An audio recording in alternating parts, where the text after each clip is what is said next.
কক্সবাজারের উখিয়ার রোহিঙ্গা ক্যাম্প থেকে রোহিঙ্গা সন্ত্রাসী গোষ্ঠী আরসার শীর্ষ কমান্ডারকে 2 সহযোগী সহ গ্রেফতার করেছে র্যাব। এ সময় বিদেশি রাইফেল ও দেশীয় অস্ত্র গোলাবারুদ উদ্ধার করা হয়।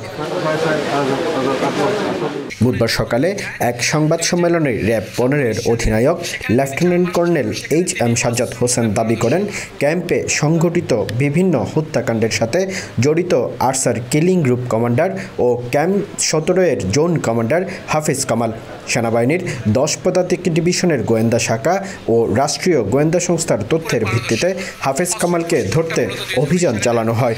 2018 সালে প্রথমে পালংখালীর রোহিঙ্গা বাজার থেকে হাফিজ কামালের সহযোগী মোহাম্মদ সাইফুলকে গ্রেফতার করা হয়। পরে তার তথ্যের ভিত্তিতে উখিয়ার 4 নং রোহিঙ্গা ক্যাম্পে পুনরায় অভিযান পরিচালনা করে হাফিজ কামালকে তার দেহরক্ষী আনসার উল্লাহ সহ গ্রেফতার করা হয় বলে জানান র্যাবের এই কর্মকর্তা।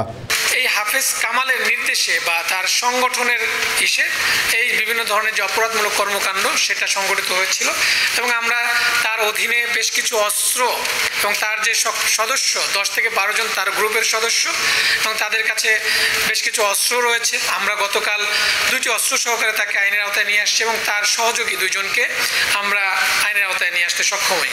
একের পর এক আরসার শীর্ষ কমান্ডারদের গ্রেফতার করলেও শক্তিশালী সশস্ত্র সংগঠন হওয়ায় পুনরায় মাথা চাড়া দিয়ে উঠে বলে দাবি র্যাবের। রোহিঙ্গা ক্যাম্পে আবার নতুন করে তারা সংগঠিত হওয়ার চেষ্টা করছে এবং কয়েকজনকে নতুনভাবে অ্যাপয়েন্টমেন্ট দিয়েছে।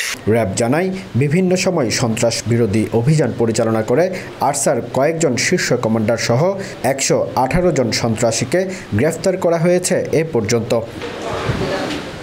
গেল 1 বছরে র্যাব প্রায় 54 কেজি বিস্ফোরক, 5টি গ্রেনেড, 3টি রাইফেল গ্রেনেড, 10টি দেশীয় তৈরি হ্যান্ড গ্রেনেড, 15টি বিদেশি আগ্নেয়াস্ত্র, 57টি দেশীয় আগ্নেয়াস্ত্র, 183 রাউন্ড গুলি কার্তুজ, 67 রাউন্ড খালি খোসা, 4টি হাত বোমা, 4টি আইডি ও 48টি ককটেল উদ্ধার করে রোহিঙ্গা ক্যাম্প থেকে।